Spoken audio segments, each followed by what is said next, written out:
Oh, kids who snapped and took revenge in history. Number Okay. 1. The Mask of Madness. Around 1200 CE, the Prince of Denmark What Amleth does watched his CE uncle. mean? Pause. Okay, see, now I have to find out what the fuck CE means. Oh, common era. The fuck is that? In historical and modern dating, CE stands for Common Era, which is a secular alternative to AD. So after death. Okay, so um basically, why didn't you just say after death then? But anyway, okay, I just understand what you mean now.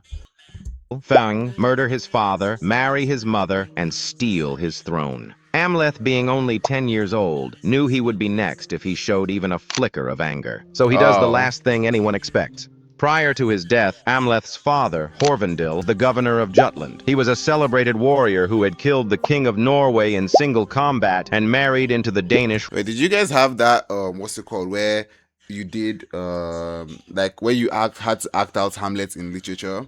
Because like I know most people who at least did literature in secondary school had to do Hamlet, and then you have to like act out the thing. I think Hamlet, Macbeth, and Romeo and Juliet. You had to pick between one of those. I think I read all three, but I only acted out one. I was Hamlet. Remember the whole story and everything. It was pretty cool. I loved what's it called, Shakespeare's writing. It's just his language was so unnecessarily long. I wonder how we even went from having what's it called, having we went from that version of English to how we talk now, because that is actually so insane. Did we just decide to shorten everything? And are we going to start talking in abbreviations by the next three generations? Royal family. His own brother Feng murdered him out of jealousy, then turned around to marry his wife, Jerutha. To make things worse, Feng sold the whole thing to the public as an act of justice, claiming Horvandil had mistreated Jerutha and that he had simply saved her. Everyone believed him. Everyone moved on. Everyone except Amleth. Filled with rage but also with the fear of death, Amleth decided to act mad. The logic was simple. A fool cannot be seen as a threat to the throne, and nobody in their right mind would replace a Oh, king I was yapping for no reason. This says Amleth, not Hamlet. Oh, with an madam. imbecile. So Amleth smeared himself with filth, stumbled through the halls babbling nonsense, and let the whole court laugh at him. And while everyone laughed, he was busy plotting his revenge. But there was a problem. Feng was not convinced that his nephew had suddenly gone mad, so he repeatedly tried to test Amleth, hoping he would drop his guard. But Amleth, being who he was, passed every test and outsmarted every trap. So why not just kill him? I know that sounds like the most what's it called, like brutal and like what's it called? How would I explain it? Unempathetic, whatever. But why not just kill him? If you're going to kill him regardless, and like if he proves that he's not mad, you might as well just kill him while he's mad. Or was that like some kind of taboo to do back then? Because that's just so weird that he didn't just kill him. Because me personally, if I was in his shoes and he didn't have like he just needed him gone, so he wouldn't be a threat to the throne. Even though I still don't understand that, anyways. Like nigga, you're still going to grow old and die. Why do you need to kill off everybody that is supposed to usurp you? Some years later, Feng planted a spy in Amleth's bedroom to eavesdrop on his private conversation, which turned out to be a big mistake. Amleth found the spy hiding in his room, killed him on the spot, and threw his mutilated body into a sewer to be eaten by pigs. Feng, being one not to give up, responded by shipping Amleth off to England with 2 escorts, carrying a sealed letter instructing the English king to have Amleth executed on arrival. Amleth found the letter and replaced it with one of his own, ordering the deaths of the 2 escorts instead and requesting the hand of the English princess in marriage. Okay, you see how weird this is. So I pull up to your kingdom, right, with 2 escorts, and then what purpose? Like, what was the other king thinking when the other like when he got the letter? Like, oh, I got a letter from the other king requesting me to kill off his guards that are escorting his nephew. How does that make any sense? And why are you doing it? Why not just kill off the guards yourself in your own kingdom? Why bring them to my own kingdom for me to kill them for you? See how like it doesn't they make any logical sense? There's no what's it called correlation.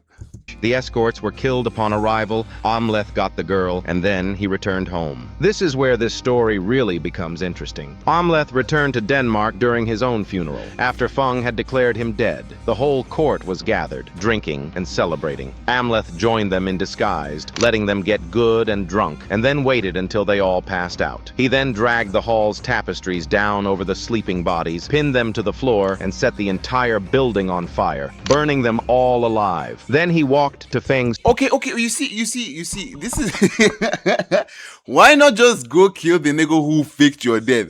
Those people have nothing to do with it. They just decided to get drunk because they found an excuse to get drunk, which is kind of the entire point of like funerals or burials, especially in NG. The burial rice. Everybody just wants to eat. They really just want an excuse to eat and get drunk. That's just it. So you can't blame them. Why are you tipping them down and burning them in fire? I feel like your anger is pointed at somebody else that is not what's it called?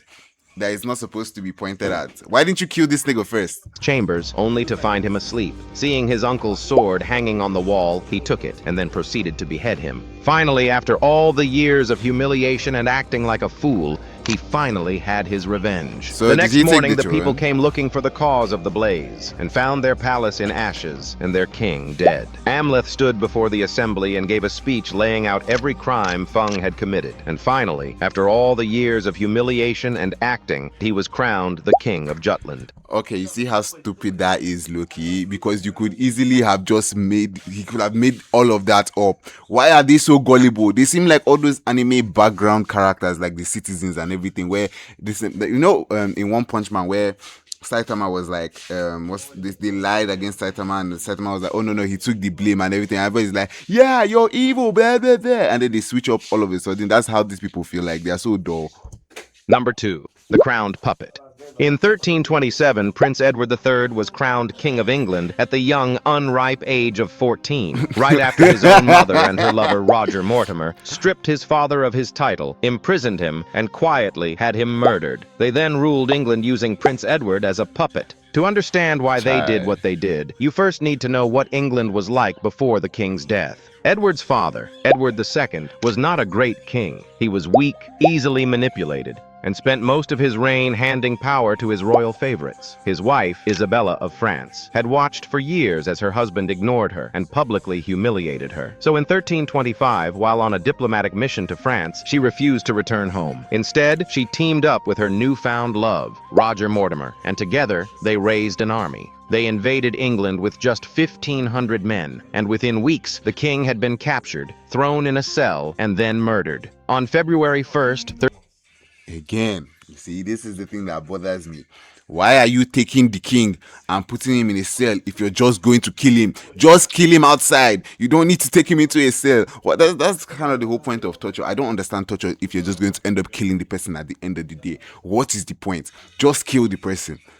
1327, young Edward was crowned King of England at just 14 years old. Unbeknownst to him, he was just a prisoner who wore the crown. Here is the thing about Roger Mortimer. The man had no royal blood, no legal claim to anything, but he had Isabella, and through her he had the king, and through the king he had England. Mortimer subjected the young king to constant disrespect and humiliation. He surrounded the king with spies so that his actions were constantly constrained, and all the while, in almost every way possible, Mortimer had compromised and humiliated Edward III. But Edward kept smiling, kept attending banquets, kept playing the obedient boy king, giving Mortimer no reason to see him as a threat, but it was all an act. By 1330, Edward realized that he had let this play out long enough, so he... Wait, I just thought of something. Imagine you being a king, like back then, and you're watching this type of videos about people who act like they are not a threat, and then you also have the people who are a threat. Wouldn't that just make you so fucking paranoid? Like every single person in your eye or in your court is basically just a threat to you. You just want to kill them off immediately, and then you just become alone, and then the other rival king probably kills you. Being in power is so stupid to me, because like if you're in power and you're constantly paranoid, what's the point? He quietly gathered a small group of his most trusted friends, young knights who had no love for Mortimer, and he planned his move carefully. Here is where it gets good. On the night of October 19th, 1330, Mortimer was at Nottingham Castle for an important council meeting. He was tipped off by his spies that Edward was planning something, but he didn't know exactly what it was. So he did everything he could to ensure his safety. Castle guards were posted everywhere, at every door, throughout the halls, and at every entrance to the castle. He thought he had every angle covered, but he didn't. Edward and his men snuck into the castle through a secret underground passageway known only to a trusted few. They moved through the dark, took out the guards, and busted into a room where they found Mortimer, Isabella, a knights, and the Bishop of Lincoln. The knights was killed while trying to defend Mortimer. The bishop tried to escape by climbing down a toilet. Boom that nigga. He got stuck. Isabella stood there, watching her son drag Mortimer away in chains, begging, "Fair son, have pity on gentle Mortimer." Edward didn't Did he kill his answer her. mom? Mortimer was taken to London, tried for treason, and hanged at Tyburn. His body was left hanging for 2 full days. The man who had ruled England from behind a teenager's back died as a common criminal. And if you're curious of what happened to Isabella, Edward treated her more gently. He took away her power, but let her live. Whether that was love or duty or something he couldn't He couldn't get himself to boom his mom. That's so adorable. quite name, only Edward knew. So finally, after years of being controlled as a puppet, Loki, I'd be more pissed off at my mom than the nigga who is from only God knows where. If my mom did that type of shit to me, I'm no booming her instantly.